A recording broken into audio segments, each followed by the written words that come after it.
అందరికీ నమస్తే అండి. Welcome to our channel. ఈ వీడియోలో అయితే నేను మీకు ఏపీ ఎంసెట్ 2026 కౌన్సెలింగ్ ఫ్యాక్ట్స్ గురించి అయితే డిస్కస్ చేయాలనుకుంటున్నాను.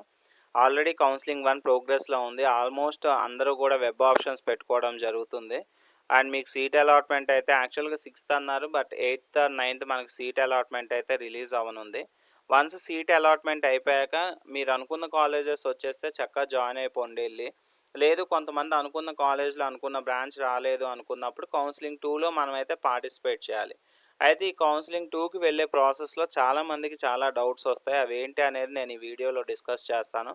జనరల్‌గా వచ్చే డౌట్స్ ఏంటి అంటే కౌన్సెలింగ్ 1లో సీట్ రాకపోతే కౌన్సెలింగ్ 2లో పాల్గొనవచ్చా? జనరల్‌గా రాకపోతే మనం పార్టిసిపేట్ చేయాల్సిందే. సీట్ వచ్చినా కూడా పాల్గొనవచ్చా అనే డౌట్ ఉంటుంది. నీకు సీట్ అలాట్ అయినా నువ్వు మళ్ళీ కౌన్సెలింగ్ 2లో నువ్వు పార్టిసిపేట్ చేయొచ్చు నీ మంచి కాలేజ్ కోసం. అండ్ కౌన్సెలింగ్ 2లో కొత్త సీట్ రాకపోతే కౌన్సెలింగ్ 1లో వచ్చిన సీట్ ఏమవుతుంది? అదేవిధంగా సీట్ పోతుందా? Self reporting and college reporting రెండూ చేయాలా? రిపోర్టింగ్ డేట్ మిస్ అయితే ఏమవుతుంది? కౌన్సెలింగ్ 3 ఉంటుందా? లేక స్పాట్ అడ్మిషన్స్ ఉంటాయా? పోర్టల్‌లో కనిపిస్తున్న 47,000 ఫైనల్ ఫీయేనా? ఇలా చాలా డౌట్స్ ఉంటాయి కౌన్సెలింగ్ 1 నుంచి కౌన్సెలింగ్ 2కి వెళ్ళేటప్పుడు. కాబట్టి ఈ డౌట్స్ అన్నీ కూడా నేను క్లారిఫై చేస్తాను ఈ వీడియోలో. ఇంకో విషయం ఏంటంటే మన ఏఎస్ఎన్ విజన్ ఛానల్లో మీకు సెకండ్ ఇయర్, థర్డ్ ఇయర్‌కి ఎవరైతే పేరెంట్స్, స్టూడెంట్స్ చూస్తున్నారో మీరు ఇంటర్న్‌షిప్స్ చేయాల్సి వస్తుంది. ఇంటర్న్‌షిప్స్ రిలేటెడ్ అప్డేట్స్ అన్నీ మన ఛానల్లో పోస్ట్ చేస్తాము. అదేవిధంగా మీకు ఏదైనా సబ్జెక్ట్ డిఫికల్టీగా ఉంటే ఈసీఈ గానీ, సీఎస్ఈ గానీ మీరైతే కమ్యూనిటీ పోస్ట్‌లో పోల్స్ ఉన్నాయి. మీరు దాని ద్వారా ఏ సబ్జెక్ట్ మీకు ఆన్‌లైన్ క్లాసెస్ కావాలనుకుంటే paid depending upon the professors availability మీకైతే అరేంజ్ చేయడం జరుగుతుంది. మీరు డైరెక్ట్‌గా ఆన్‌లైన్‌లో క్లాసెస్ తీసుకోవచ్చు. అండ్ అదేవిధంగా ప్రాజెక్ట్స్ అప్లోడ్ చేయడం జరుగుతుంది. ప్లేస్‌మెంట్ ఇన్ఫర్మేషన్ అప్లోడ్ చేయడం జరుగుతుంది. మీరు ఫైనల్ ఇయర్ అయిపోయి ఉద్యోగం వచ్చే వరకు కూడా మన ఛానల్ మీకు అన్నీ మంచి అప్డేట్స్ ఇస్తూనే ఉంటుంది. కాబట్టి సబ్స్క్రైబ్ చేసుకొని మాక్సిమం మీరు మీ ఫ్రెండ్స్‌కి కూడా షేర్ చేయాల్సిందిగా కోరుతున్నాం. ఇంకా వీడియోలోకి వెళ్ళిపోతే ఫస్ట్ క్వెషన్ కౌన్సెలింగ్ 1లో సీట్ రాకపోతే కౌన్సెలింగ్ 2లో పాల్గొనవచ్చా? జనరల్‌గా సీట్ రాలేదంటే మనం కౌన్సెలింగ్ 2లో పార్టిసిపేట్ చేయాలి కదా! అవును. కాబట్టి కౌన్సెలింగ్ 2లో కొత్తగా వెబ్ ఆప్షన్స్ ఇచ్చి మళ్ళీ సీట్ కోసం ప్రయత్నించవచ్చు. అక్కడ కూడా యాస్ మెనీ యాస్ పాసిబుల్ మీరైతే వెబ్ ఆప్షన్స్ ఇచ్చుకోండి. ఓకే. అండ్ కౌన్సెలింగ్ 1లో సీట్ వచ్చింది. కౌన్సెలింగ్ 2లో పాల్గొనవచ్చా? ఇది చాలామంది కన్‌ఫ్యూజ్ అవుతారు. మాకు ఆల్రెడీ సీట్ అలాట్‌మెంట్ అయిపోయింది కదా! మళ్ళీ మేము ఇంకెందుకు ఇంకోటి మార్చుకోవచ్చా అనేది చాలామంది ఆలోచిస్తారు. అయితే నువ్వనుకున్న కాలేజీ, నువ్వనుకున్న బ్రాంచ్ వస్తే నువ్వు వెళ్లి హ్యాపీగా జాయిన్ అయిపో. లేదు నీకు రాలేదు, నీకు ఇంకా బెటర్ ర్యాంక్‌కి నీకు అనుకున్నది వస్తదని నువ్వనుకున్నప్పుడు నువ్వేం చేయాలంటే కౌన్సెలింగ్ 2లో పార్టిసిపేట్ చేయొచ్చు. నీ పాత సీట్ ఏమి కూడా అవ్వదు. ఓకే. నీకు కొత్తది అలాట్ అయితేనే పాతదనేది పోతుందనమాట. కాబట్టి నువ్వైతే మంచి కాలేజ్ లేదా బ్రాంచ్ కోసం అప్‌గ్రేడ్ అయితే ప్రయత్నించవచ్చు. అండ్ నెక్స్ట్ క్వెషన్ ఏంటి జనరల్‌గా మనకొచ్చేది కౌన్సెలింగ్ 2లో కొత్త సీట్ రాకపోతే కౌన్సెలింగ్ 1లో వచ్చిన సీట్ పోతుందా? కౌన్సెలింగ్ 1లో కొత్త సీట్ రాకపోతే నీ కౌన్సెలింగ్ 1లో వచ్చిన సీట్ అయితే నీకైతే పోదు. ఓకే. ఇది రాంగ్ కాదు. మీరు రౌండ్ 1లో పొందిన సీట్‌ను కౌన్సెలింగ్ నిబంధనల ప్రకారం రిటైన్ చేసుకొని ఉంటే రౌండ్ 2లో కొత్త సీట్ రాకపోయినా పాత సీట్ కొనసాగుతుంది. ఓకే. నీకు వన్స్ ఈ కౌన్సెలింగ్ 1లో సీట్ అలాట్ అయిపోయింది. కౌన్సెలింగ్ 2కి అయితే నీకేం పోదు. ఓకేనా. ఇన్ కేస్ కౌన్సెలింగ్ 2లో రాకపోతే నీకు పాతది అలాగా కంటిన్యూ అవుతుందనమాట. ఓకే. అండ్ నెక్స్ట్ వచ్చే క్వెషన్ కౌన్సెలింగ్ 2లో కొత్త సీట్ వస్తే పాత సీట్ ఏమవుతుంది?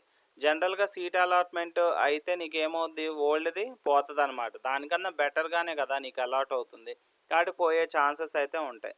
అయితే కౌన్సెలింగ్ 1లో వేకెంట్‌గా ఎక్కువ సీట్స్ ఉంటాయన్నమాట. కౌన్సెలింగ్ 2లో షఫుల్ అవుతారు అటు ఇటుగా. ఓకే. కాబట్టి కౌన్సెలింగ్ 2లో మనకి కౌన్సెలింగ్ 1లో ఇప్పుడు వీవీఐటీ ఉందనుకోండి. అది కౌన్సెలింగ్ 1 ర్యాంక్ 28,000కే క్లోజ్ అయిందనుకో. కౌన్సెలింగ్ 2 38,000కి క్లోజ్ అవుద్ది. కౌన్సెలింగ్ 3 ఉందనుకో అది 40,000 వరకు ఎళ్తదనమాట. అలా మనకి డిఫరెన్స్ వస్తది. కాకపోతే రిస్క్ తీసుకోవడం ఎందుకనుకుంటే వచ్చింది మీరు జాయిన్ అయిపోవచ్చు. And next question web options ఎన్ని పెట్టాలి? ఇది ఆల్రెడీ మీరు ఫెమిలియర్ అయిపోయి ఉంటారు. మీ ర్యాంక్‌కి సరిపోయే కాలేజెస్ ఎన్నైనా పెట్టుకోవచ్చు మీరు. అండ్ వెబ్ ఆప్షన్స్ ఎన్నిసార్లు మార్చుకోవచ్చు. లాస్ట్ డేట్ వరకు నువ్వు ఎన్ని సార్లైనా యాడ్ చేసుకో, డిలీట్ చేసుకో, రీఆర్డర్ అయితే చేసుకోవచ్చు. ఓకే. అండ్ నెక్స్ట్ సేవ్‌కి, ఫ్రీజ్‌కి మధ్య తేడా ఏమిటని చాలామంది అడగటం జరిగింది లైవ్ సెషన్స్‌లో. సేవ్ మాత్రమే చేసుకోండి. ఎందుకంటే నువ్వు ఎన్ని చేంజెస్ అయినా చేసుకోవచ్చు లాస్ట్ డేట్ వరకు. ఫ్రీజ్ చేసావంటే మాత్రం నువ్వు మళ్ళీ చేంజెస్ చేయలేవు. నీకు మళ్ళీ కరెక్షన్ విండో ఓపెన్ పెడతాడు. ఆ పర్టిక్యులర్ డేట్‌లోనే నువ్వేదైనా చేంజ్ చేయాల్సొస్తుంది. ఫ్రీజ్ చేయకపోతే ఏమవుతుంది? Next question. ఏమి అవ్వదు. నువ్వు సేవ్ చేసిన వెబ్ ఆప్షన్స్‌ని అది పరిగణలోకి తీసుకుంటుంది. నువ్వు ఫ్రీజ్ చేయకపోయినా ఏమవ్వదు. అదే వాడు ఇన్‌స్ట్రక్షన్స్‌లో కూడా ఇచ్చాడు. నువ్వు సేవ్ చేసిన వెబ్ ఆప్షన్స్ అయితే తీసుకుంటుంది. ఫ్రీజ్ చేయలేదు, అమ్మో! మాకు అలౌట్ అవ్వదేమో అని మీరు భయపడాల్సిన పని లేదు. సేవ్ చేసుకొని ఒక 40 colleges options are saved and preferences అని వస్తది కదా! అది ప్రింట్ తీసి పెట్టుకోండి సరిపోతుంది. ఏం అవ్వదు ఫ్రీజ్ చేయకపోయినా. కానీ సేవ్ మాత్రం చేయాలి మర్చిపోవద్దు. And self reporting and college reporting 2 చేయాల. అవును. 2 మస్ట్ అండ్ షుడ్‌గా చేయాల్సిందే. సెల్ఫ్ రిపోర్టింగ్ చేయాలి. కాలేజ్ రిపోర్టింగ్ 2 పూర్తి చేయాలి. లేదంటే సీట్‌పై ప్రభావం పడే అవకాశం ఉంటుంది. Okay. And next question, reporting date miss అయితే ఏమవుతుంది? కొంతమందికేంటంటే పరిస్థితులు ఎలా వస్తాయంటే, రిపోర్టింగ్ డేట్ రోజు మనకేదో చాలా ఎమర్జెన్సీ పనుంటది. మనమేదో ఊరెళ్ళాలి, ఎవరికో బంధువులకి ఏదో అయిందని ఎళ్ళాల్సొస్తది. అయ్యో! కంపల్సరీగా ఎళ్ళాలి, తర్వాత వాళ్ళని రిక్వెస్ట్ చేసుకుంటే సీటు ఉంటదేమో. అలా జరగనే జరగదు. రిపోర్టింగ్ డేట్ మిస్ అయ్యావా నీ సీట్ గ్యారంటీగా పోతుంది. ఓకే. నీకెంత కొంపలు మునిగిపోయే పనున్నా గూడా నువ్వు మాత్రం ఎళ్లి రిపోర్ట్ చేసుకోవాల్సిందే. అంటిల్ గవర్నమెంట్ ఏదైనా డేట్ మారిస్తే నీకు ఛాన్స్ ఉంటదే తప్ప, నువ్వు పనుల కోసం నువ్వు ఇది గాని వాయిదా ఏసావంటే సీట్ అయితే పోతుంది. అది మాత్రం గ్యారంటీ. రిపోర్టింగ్ డేట్ మాత్రం మిస్ అయ్యే ఛాన్సే లేదు. మీరైతే మిస్ అవ్వకండి. అండ్ కౌన్సెలింగ్ 3 ఉంటుందా? ప్రస్తుతం అయితే అధికారికంగా మనకి ప్రకటించిన షెడ్యూల్‌లో ప్రధానంగా ఫేజ్ 1, ఫేజ్ 2 మాత్రమే ఉన్నాయి. అవసరమైతే ఏపీఎస్‌సీహెచ్ ప్రత్యేకంగా ఫేజ్ 3 ప్రకటించవచ్చు. లాస్ట్ ఇయర్ అయితే ఫేజ్ 3 జరిగింది. అంతకుముందు కూడా ఫేజ్ 3 జరిగింది. ఫేజ్ 3లో 1,00,000 వచ్చినోళ్ళకి కూడా మంచి కాలేజెస్‌లో సీఎస్‌సి వచ్చాయి. ఎందుకంటే వాళ్ళు రిస్క్ చేస్తారనమాట. నువ్వు రిస్క్ చేస్తేనే నీకు కౌన్సెలింగ్ 3లో సీట్ వస్తది. అది కూడా ఎలాంటోళ్ళు రిస్క్ చేయాలంటే, ఈ కాలేజీలో వస్తేనే నేను చదువుతా, లేపోతే ఇంక నేను ఇంజినీరింగ్ చేయను అనుకోని మీరన్నిటికి సిద్ధపడిపోతే మీరు పెట్టుకోండి. అప్పుడు వస్తదనమాట. ఇన్‌కేస్ రాకపోయినా కూడా మీరు ఇదిగా ఉండాలి. అయ్యో! పెట్టుకున్న వేరే కాలేజ్ వచ్చేదేమో అని భయపడే మైండ్ సెట్ ఉన్నోళ్ళకైతే కౌన్సెలింగ్ 3 వేస్ట్ అనమాట. ఓకే. అండ్ కౌన్సెలింగ్ 3 ఉంటే మాత్రం వెయిట్ చేయొచ్చు. ఎవరికైతే అబోవ్ 70,000, 1,00,000 వచ్చాయో వాళ్ళకి కూడా మంచి కాలేజెస్‌లో సీట్ వచ్చే ఛాన్సెస్ ఎక్కువుంటాయి. అండ్ కౌన్సెలింగ్ అలా వచ్చిన సందర్భాలున్నాయి. 1,20,000 వచ్చినోళ్ళకి కూడా మనకి మంచి కాలేజెస్‌లో సీఎస్‌సి వచ్చింది. నేను లాస్ట్ ఇయర్ ప్రత్యక్షంగా చూశాననమాట. కాకపోతే వాళ్ళు రిస్క్ చేశారు. వస్తే వచ్చింది మాస్టర్ గారు, లేతే లేదు పోయింది. మేము పెట్టుకున్నాం అన్నారు. సరే మీకు ఆ ధైర్యం ఉంటే చాలు. పోయినా మీరు ఫీల్ అవ్వకండి అని చెప్పాను. బట్ వాళ్ళకైతే అనుకున్న కాలేజ్‌లో వచ్చింది. వాళ్ళు హ్యాపీ. అది అన్ని సార్లు జరుగుద్దని మనం అనుకోలేం. ఓకే. కాబట్టి కౌన్సెలింగ్ 3 మీద కూడా ఒక వీడియో చేస్తాను. కౌన్సెలింగ్ 2 రిలీజ్ అయిన తర్వాత. అప్పుడేమన్నా డౌట్స్ ఉంటే మీరు నా కామెంట్‌లో ఈ వీడియోలో పెడితే, ఈ కామెంట్స్‌ని నేను అడ్రెస్ చేస్తానక్కడ. ఓకే. అండ్ కౌన్సెలింగ్ 3 లేకపోతే స్పాట్ అడ్మిషన్స్ ఉంటాయా? అవును.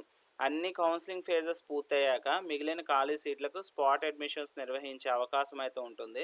దీనికి సంబంధించిన అధికారిక నోటిఫికేషన్ సంబంధిత కాలేజీలు లేదా ఏపీఎస్‌సీహెచ్ విడుదల చేస్తాయి. ఓకే. స్పాట్ అడ్మిషన్స్ అయినా ఉంటాయి. కౌన్సెలింగ్ 3 అయినా ఉంటాయి. కొన్నిసార్లు కౌన్సెలింగ్ 3 జరిగాక కూడా స్పాట్ అడ్మిషన్స్ పెట్టుకుంటారు మొత్తం ఫిల్ అయిపోవాలని చెప్పి. అండ్ ఇంకోటి, మనకు గాయత్రి విద్యా పరిషత్ అయితే లేదు గదా! ఎవరైనా కాలేజ్‌కెళ్ళి కనుక్కొని వాళ్ళ అడ్మిషన్ ప్రాసెస్ ఏంటి అనేది తెలిస్తే కొంచెం కామెంట్ చేయండి. విశాఖ స్టూడెంట్స్, పేరెంట్స్ చాలామంది అడుగుతున్నారు. వాళ్ళకైతే హెల్ప్ అవుతుంది. మనకు కామెంట్ చేయండి మీరైతే. I am requesting for that. And ఇవి జనరల్‌గా మనకొచ్చే క్వెషన్స్. అండ్ ఇంకోటి ఏంటంటే ఫీ 47,000 ఇచ్చాడు గదా! అక్కడ మనకు ఇది నోట్ ఇచ్చాడు. అంటే ఏంటంటే జనరల్‌గా పోర్టల్‌లో కనిపిస్తుంది 47,000 ఫైనల్ ఫీయా అంటే కాదు.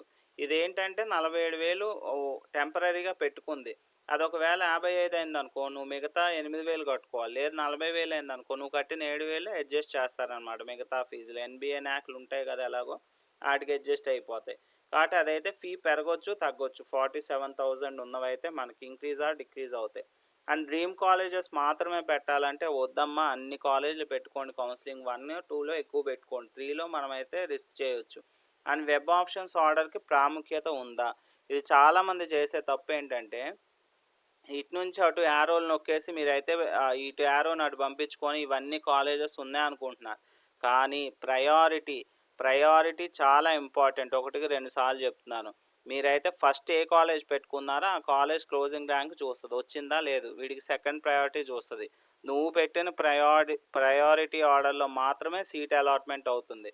చాలా జాగ్రత్తగా మీరు అయితే ఇటు ప్లేస్ చేశాక యారో నొక్కి మనకు రైట్ సైడ్ వచ్చాక అవన్నీ కూడా మీరు ప్రయారిటీ వైస్ పెట్టుకోవాలి. ఓకే. ఇది చాలా మ్యాండేటరీగా మీరు చేయాల్సిన పని. చాలామంది చేయరనమాట. ఇంకా పెట్టేసాం గదా! సెలెక్ట్ అయిపోయింది సేవ్ చేసి ఇస్తారు. చాలామంది ఇంటర్నెట్‌కెళ్ళి చేయించుకుంటారు. ఇంటర్నెట్‌లో చాలామందికి తెలీదు ఇలా ప్రయారిటీ ఇవ్వాలని కొంతమంది. పెట్టేసాం గదా! అని ప్రింట్ ఇస్తారు. మీరు అనుకున్న కాలేజ్ లాస్ట్‌లో ఉందనుకో, నీకు ఫస్ట్‌లో ఉన్న కొన్ని టైర్ 3 కాలేజెస్, లో గ్రేడ్ కాలేజెస్‌లో వచ్చేస్తదనమాట. కాబట్టి జాగ్రత్తగా ప్రయారిటీ అయితే చూసుకోండి. Okay. That's all for now. మీకైతే ఈ వీడియో నచ్చితే like, subscribe and support our channel. మీరైతే లైక్ చేసినప్పుడు హైప్ ద వీడియో అని వస్తుంది. హైప్ మీద క్లిక్ చేయండి. మీరైతే 3 టైమ్స్ వరకు హైప్ చేయొచ్చు ఆ వీడియోని. ఎంతమంది హైప్ చేస్తే అంత వైడ్ రీచ్ అవుతుంది. చాలామందికి హెల్ప్ అవుతుంది. అండ్ మన ఛానల్‌ని కూడా మీరు సపోర్ట్ చేసిన వాళ్ళవుతారు. And stay tuned for more updates. Thank you. Thanks for watching.